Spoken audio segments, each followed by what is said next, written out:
My name is John Salmon. I've been a physician in Lynchburg, Virginia for almost 20 years, and I recently left the practice of medicine to try to develop and implement community health solutions that help all of us live together better. The project that we are implementing now is called MoveUP. It's a transportation system that's been in development for about 4 years and has now been converted to deal with deliveries in the wake of this pandemic that's left us all stranded at home without any way to support ourselves or to support our loved ones during this difficult time. I want to take a little bit of time and explain to you what we're doing and why I think we're going to be successful. What we're doing is building an integrated digital infrastructure for a community. This began in 2016 when we designed a system of connectivity to link needs to assets. I became involved in an initiative within our city called the Poverty to Progress Initiative. I was one of the people responsible for evaluating transportation to see if we could alleviate this very difficult need. What I realized coming from medicine and into this world where we were addressing poverty is that we didn't really understand the disease we were trying to address. You have to understand what causes a disease to be able to do anything about it. I'm not sure exactly how we should define this. I have my own theories. But one thing I think everyone will agree with is that connections are part of this. Connections are extremely valuable. And now we have new ways to make these connections digitally that we did not have 5 years ago, even 2 years ago. Connections can be provided to people as an asset. Special thing about them is that if we build systems that allow people to connect, that asset, the connection, doesn't have a cost to the other people in society.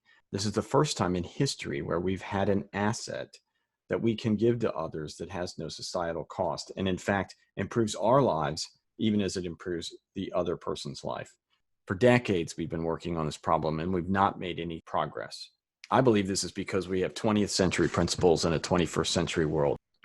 What this means to me is that the people around us who fail, for whatever reason, end up costing us money regardless of whether we think that they deserve it or whether they're motivated or whatever the reason is. During the Industrial Revolution, it didn't matter if workers failed. If they couldn't take care of themselves or their families, you just went on. Nowadays, if someone doesn't do well, they're going to end up in the emergency room in the healthcare system. In some way, their failure is going to come back on us. We have to figure out how to address this issue. Whatever we do has to be economically sustainable. We can't continue to shift money around from one group to the other. One of the tenets that I follow strictly now is that you don't make something, no matter what it is, for a subset of people. Whatever you do has got to apply to everyone. In addition, we spend a lot of time trying to get people to collaborate.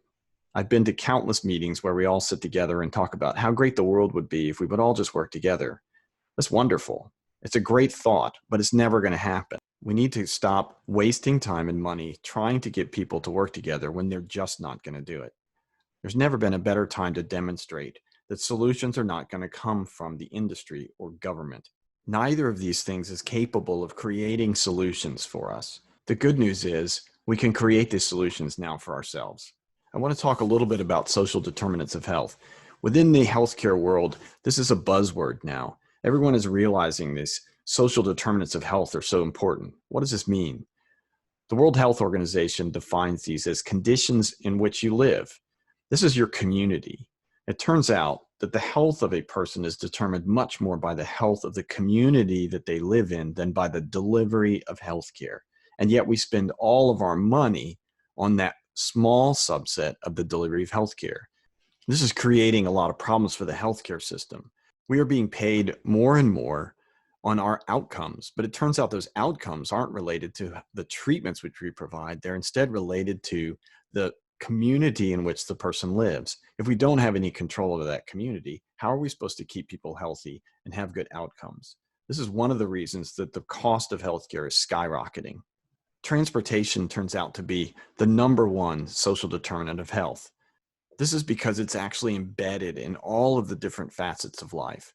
If you're going to get to work, you've got to have a way to get there. Same with school, businesses, the things you want to do, and food. Even healthcare. A lot of money is spent trying to get patients to appointments at doctors' offices. A lot of money is also spent trying to get good food to people, recognizing that the quality of the food that you eat is paramount for your overall health.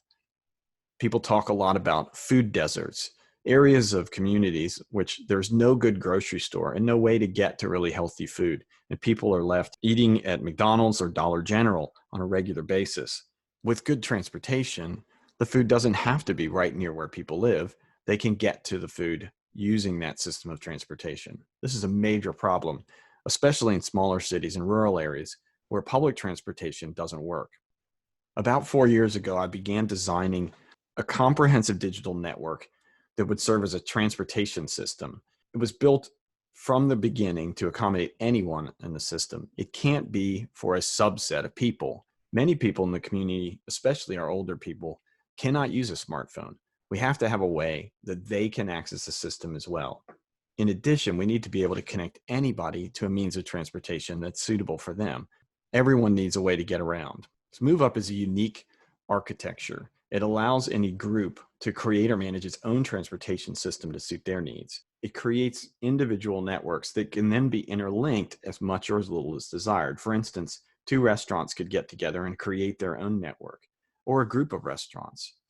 In addition, the end users, the riders and drivers of that network, they can be part of multiple networks. So that way the networks start to overlap, even when they don't work together individually. Now we're sharing resources. So 2 companies or 2 nonprofits or 2 restaurants that don't want to work together are actually working together because they now have a shared asset, which is more robust the more each of them use it. MoveUp does use a digital platform, a smartphone app, and takes advantage of all the modern technology to connect riders to drivers. The power today is in the software. Software development is advancing exponentially.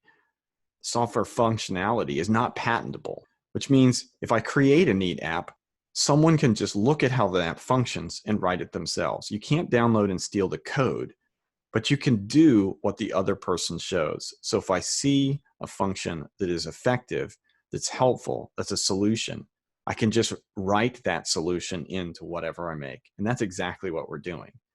Software doesn't have to be manufactured. It's not like an actual smartphone or a computer or anything else that has to be built in a factory. From a small number of people, I can generate a very effective piece of software and distribute it worldwide with no additional cost. Also, you cannot buy exclusivity or market share. These are mistakes that modern companies are making. Think of social media. If there's a particular system that suits your needs, you can use it. But as soon as there's another one that you like better, you just switch. The same thing is true for transportation systems. If you like Uber, you can use it. But as soon as Lyft comes along and happens to fit your needs better, you can switch over immediately. You also can't prevent someone from making something better and giving it away. These are tremendous opportunities for us now because we can develop software that suits our needs, that provides solutions for us, and we can implement them and no one can really stop us. When the COVID-19 pandemic hit, MoveUp was beginning to be implemented as a transportation system. We quickly redeveloped it and set it up to do deliveries. Deliveries were always part of the system. It's the same technology. That's why there's Uber and Uber Eats. Except we designed MoveUp to be able to deliver anything. The same technology that we use to move people around can move anything from any store or vendor or any merchant to anyone in the community. It's also the same network architecture. So whether it's a restaurant or group of restaurants, a department store, a pharmacy, anything that needs to be delivered, they can create their own network, connect with their own drivers, and use those drivers to deliver their goods to customers. It's designed to be used by anyone. The customer doesn't even have to have the app, and everything is free. The order entry platform can be used by any business, whether they have any online ordering system at all.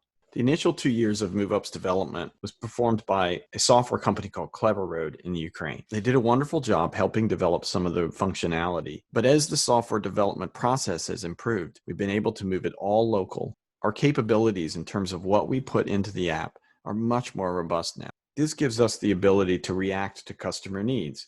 When a restaurant says that they want a driver to be able to accept a tip for the restaurant or merchant, not just for the driver themselves, we can implement that type of feature. We feel it's the most advanced system of its kind. It's fully customizable with its interlocking network architecture. We are currently using Stripe as an electronic fund transfer company, but we have a background accounting platform that allows us to minimize transactions and maximize the flexibility of how the money moves around. Apple Maps and Google Maps are embedded depending on which platform you're running. We have a two-factor authentication process that assures the delivery goes to the right customer, protecting the driver, the customer, and the merchant. This is particularly important for things like delivery of medicines and is better than signature authentication. Our online order entry panel has delivery status updates for the merchant and also lets the customer know when their delivery is headed their way. This began as a transportation system, so that implementation is ongoing as well. And by the time the pandemic is over and people are allowed to move around again, it will be fully operational. The next phase is to provide a system of communication that will be fully linked to the transportation system. For the first time, we will link a primary social determinant of health to the healthcare system through telemedicine. If a lot of this seems grandiose and far-fetched, just bear with us. We're going to implement this and show you what we're capable of doing. After that, we won't have to explain it anymore. For more information, go to our website at unifiedpotential.org. It's time for us to move up.